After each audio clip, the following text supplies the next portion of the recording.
Olá, amados irmãos, graça e paz, amém? Bom, vamos agora fazer uma pequena exegese do capítulo 3 de Tiago. Estamos agora nessa etapa, fazer o capítulo 3 da carta de Tiago.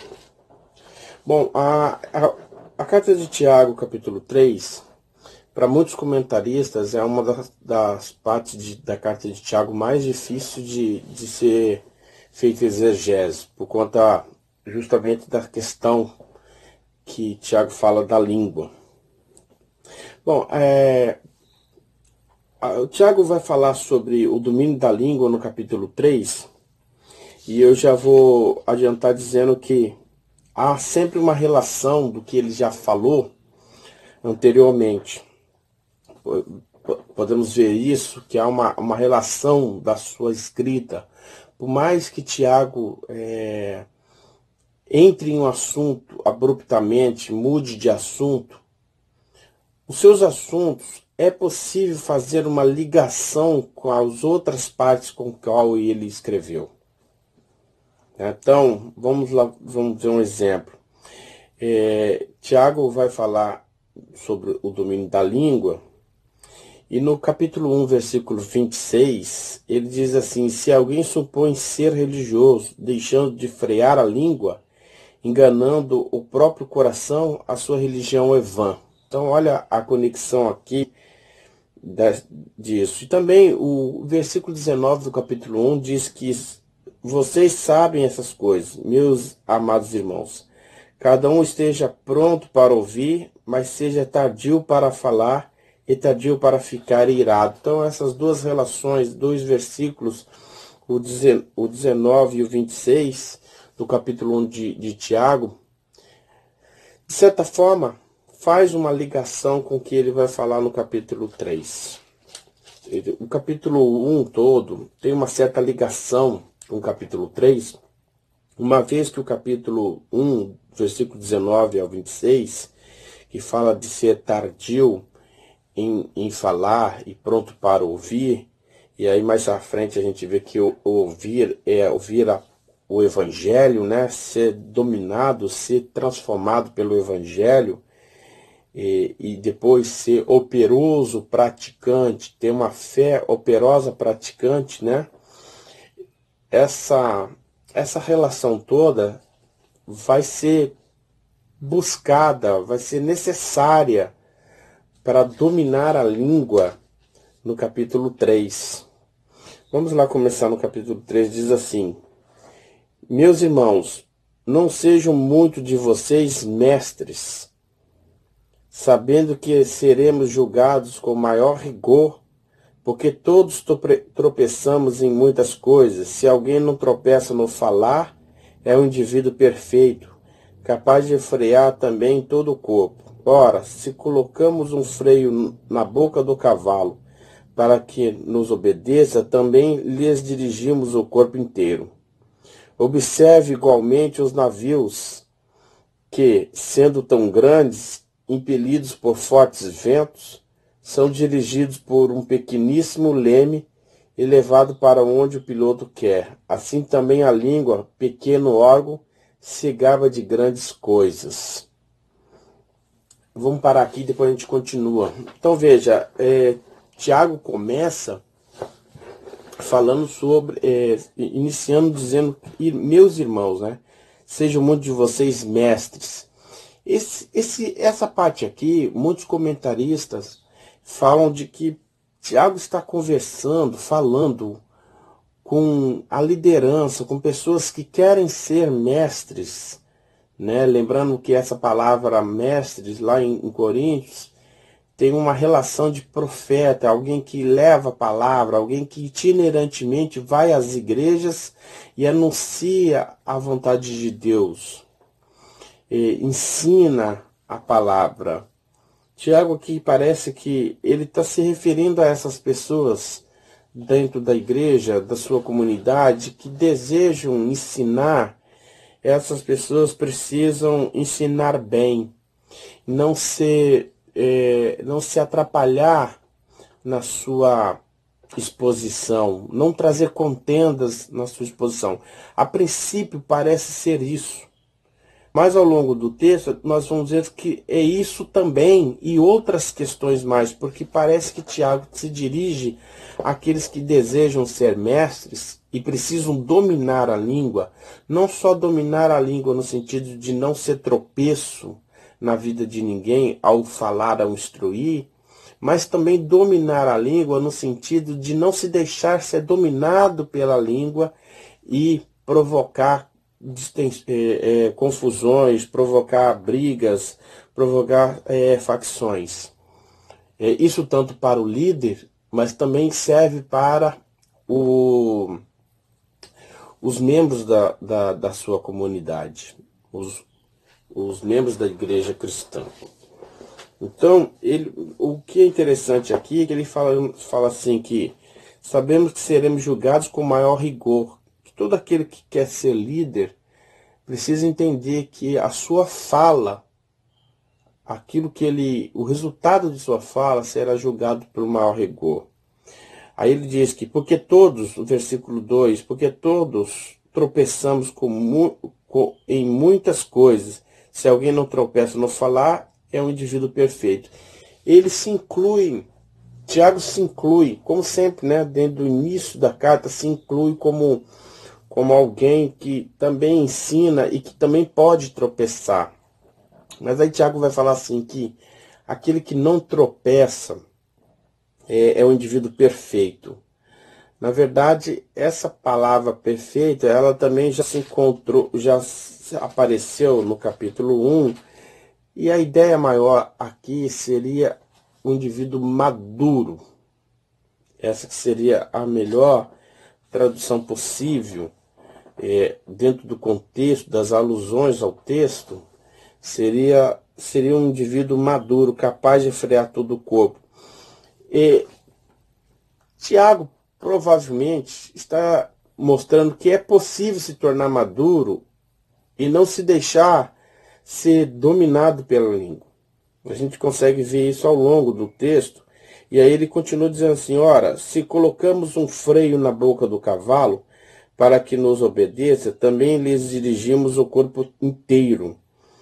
Observe igualmente os navios, que sendo tão grandes, impelidos por fortes ventos, são dirigidos por um pequeno leme. Então, ele vai fazer essas duas comparações iniciais, depois ele vai fazer uma outra com a fagulha, mas essas duas comparações, uma é do cavalo, e o cavalo representa na cultura a dominação do mundo, né? E o navio, a dominação da natureza.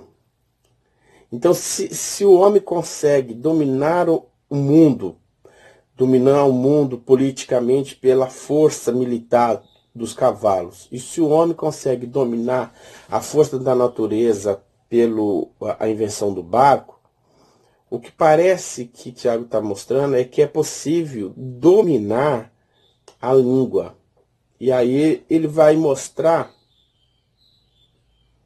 o quão mal é a língua e o quão necessário é o domínio da língua. Assim também a língua, pequeno órgão, se gaba de grandes coisas. Então ele faz uma relação agora do leme que é pequeno e do freio da boca do cavalo que é pequeno com a língua que é pequena. Mas se o cavalo pode dominar o mundo, né, nas guerras e o barco pode dominar também os mares, ele mostra que a língua se gaba das suas grandes coisas. O que é que a língua se gaba? A língua se gaba de trazer contenda, se gaba de trazer facções, se gaba de trazer paixões, se gaba de trazer guerra, se gaba de destruir o homem. E aí continua dizendo assim, vejam como a fagulha incendeia uma grande floresta. Ora, a língua é um fogo. É como um mundo de maldade. A língua está situada entre os membros do nosso corpo e contamina o corpo inteiro. E não só põe em chama toda a carreira da existência humana, como também ela mesma é posta em chamas pelo inferno. pois toda espécie de animais e aves e répteis e seres marinhos se domina e tem sido dominado pelo gênero humano. Mas a língua ninguém é capaz de domar. É mal incontido, carregada de veneno, mortífera. Então, ele vai desenhar a capacidade que a língua tem de se gabar, porque ela domina o homem, e aí ele vai mostrar que o homem natural, caído, ele domina o mundo, domina os animais, mas não consegue dominar a língua. Ele é destruído, a sua existência é destruída. Quantas pessoas são destruídas, né? Justamente por conta do o que disse, como disse, né?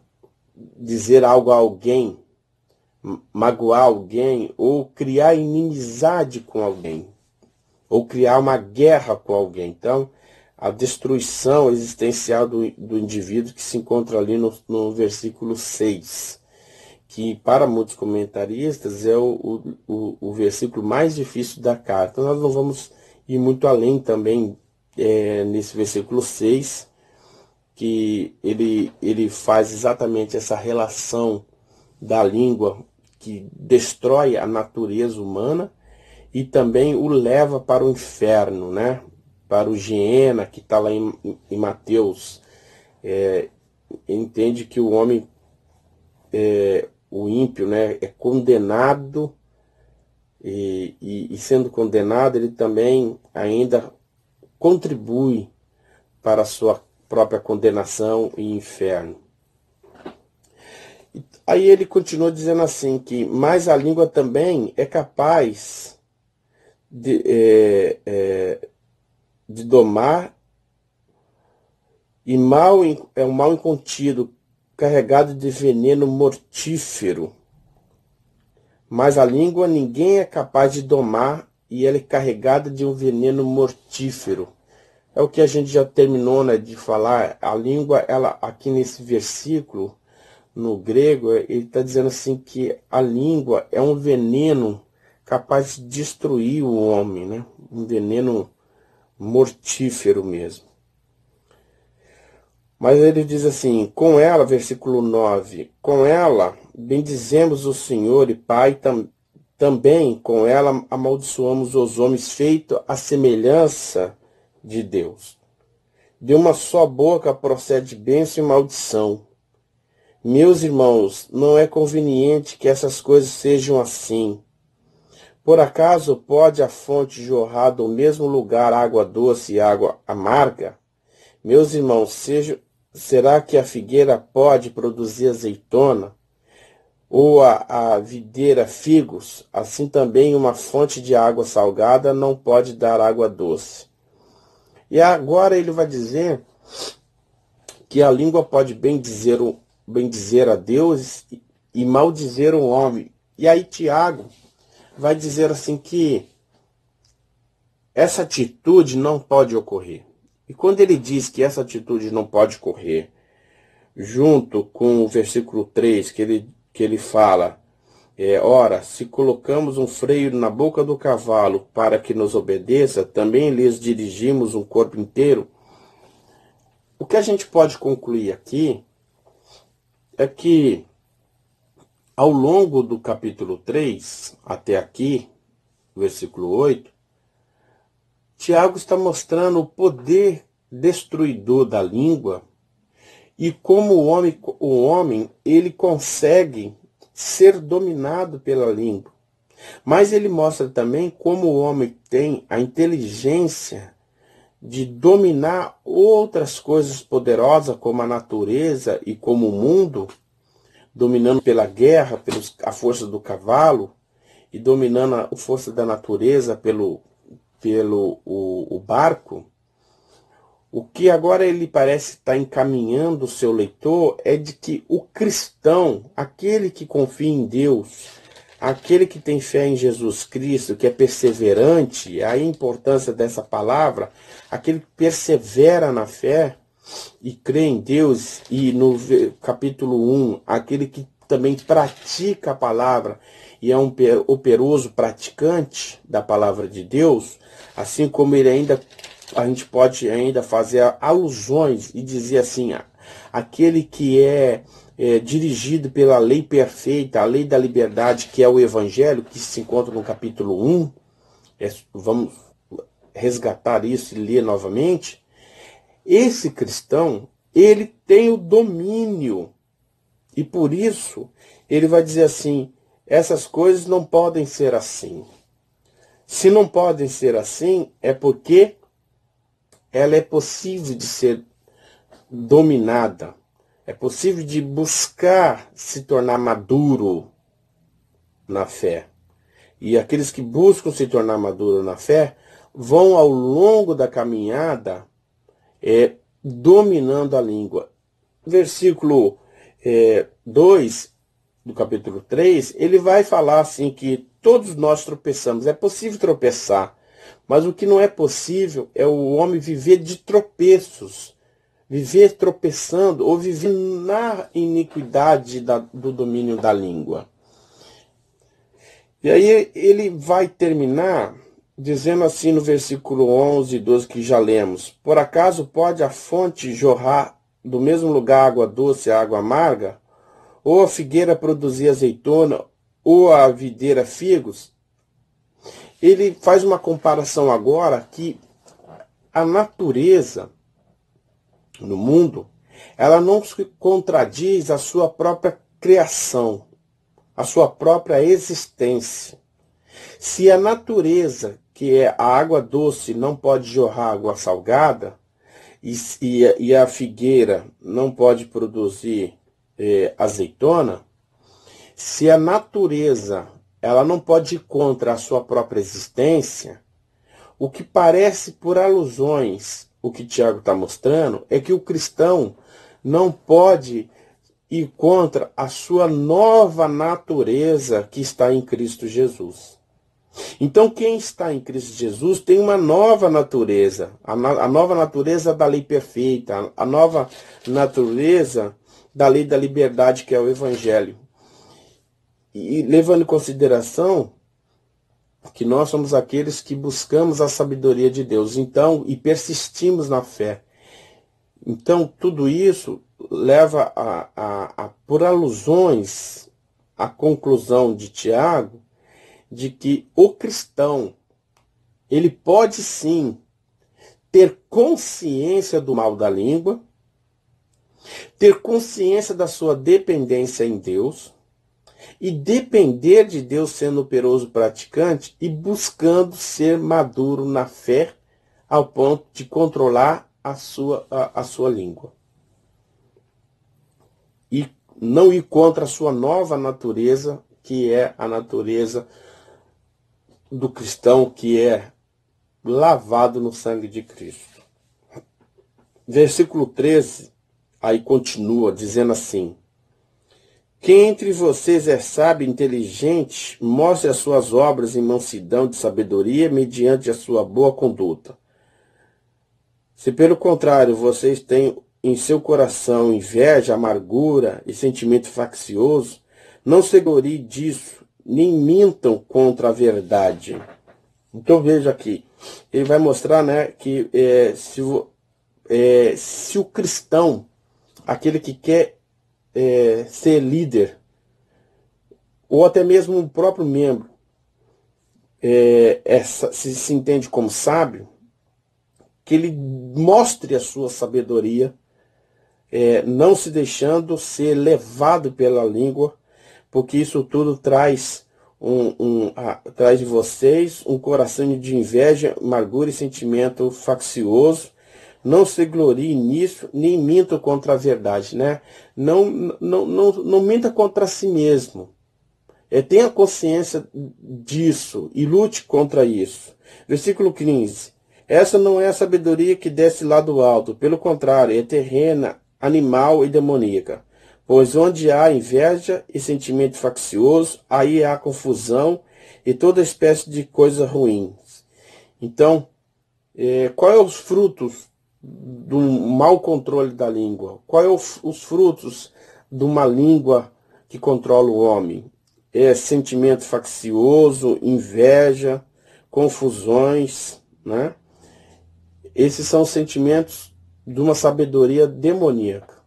E aí ele vai dizer assim, que há uma sabedoria que vem do alto. Aí temos que fazer conexões e alusões, conexões propriamente, não muito alusões, mas conexões, com o capítulo 1, do versículo 5 ao 8. Porque o versículo 5 ao 8, o Tiago está dizendo assim, busque sabedoria em Deus. Para quê? Para vencer as provações. Lutar contra a língua também é uma provação. E aí, há aqui uma alusão de o cristão orar. Porque se ele busca a sabedoria no capítulo 1, ele busca porque ora. Então o cristão ele tem que ser perseverante na oração e estar orando para ter sabedoria, para a sabedoria verdadeira que vem do alto. E não a sabedoria que não vem do alto, que é demoníaca, que é invejas, facções, confusões e toda outra sorte de situações que a língua pode provocar.